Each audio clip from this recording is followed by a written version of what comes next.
Each week, something more and more beautiful. So, Ken, you made the connection.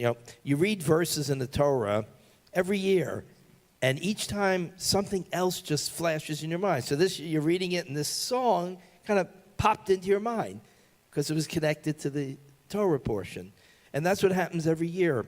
We read the same Torah portion. All of a sudden, there's something there.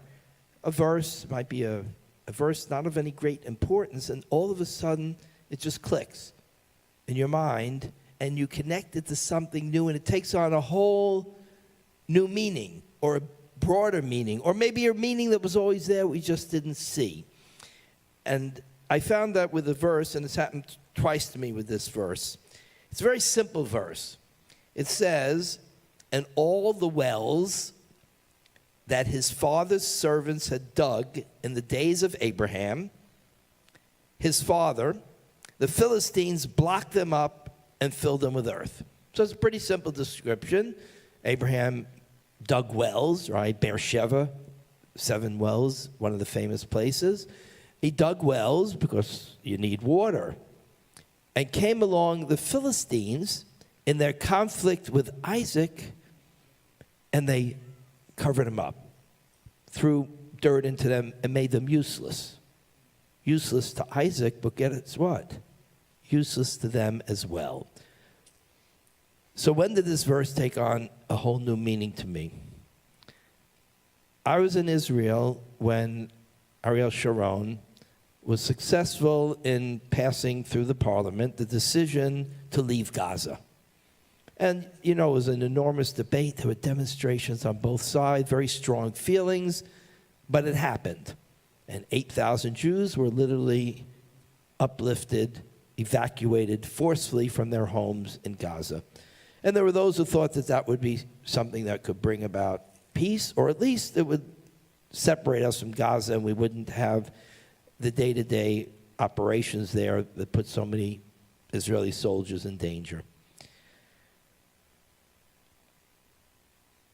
Then we read about, in the evacuation, that a decision was made to leave all the special equipment, particularly agricultural equipment, because they had developed incredible agriculture the Israelis had in Gaza.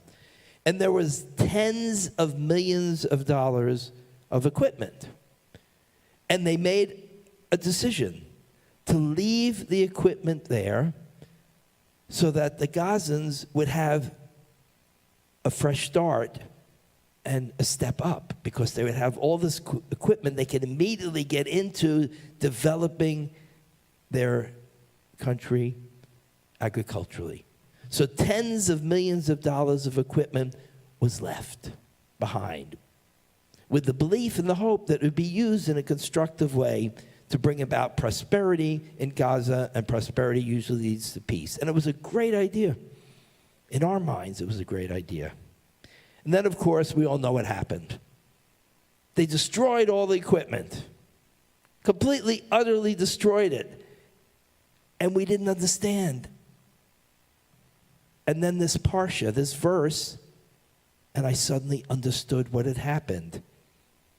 The Philistines blocked up all the wells that Abraham had dug in order to try and push Isaac out of the land.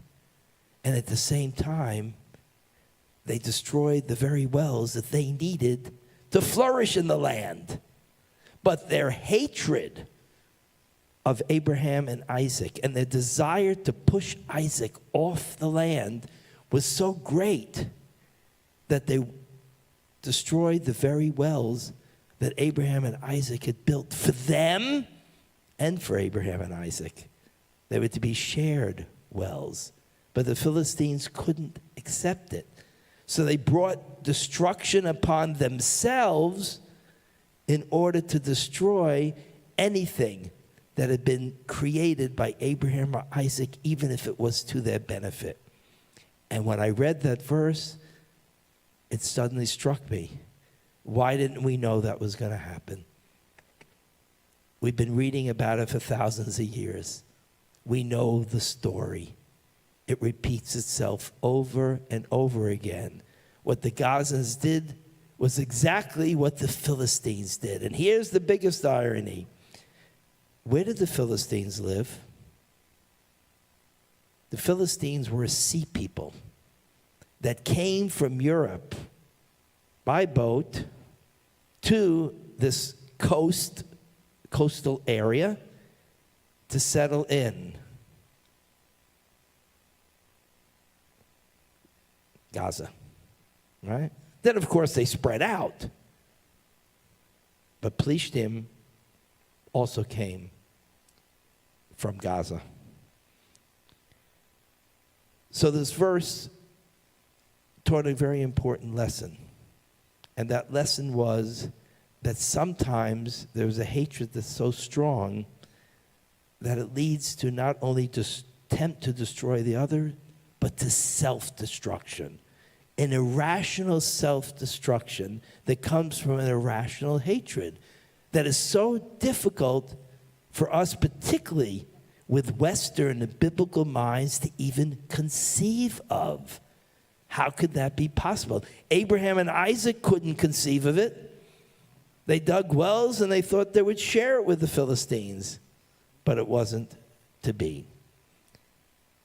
That simple verse was a warning for future generations to understand that sometimes you have an enemy whose hatred is so deep, is so powerful, that they are willing to consume themselves, destroy everything in their own best interest in order to attempt to destroy the other.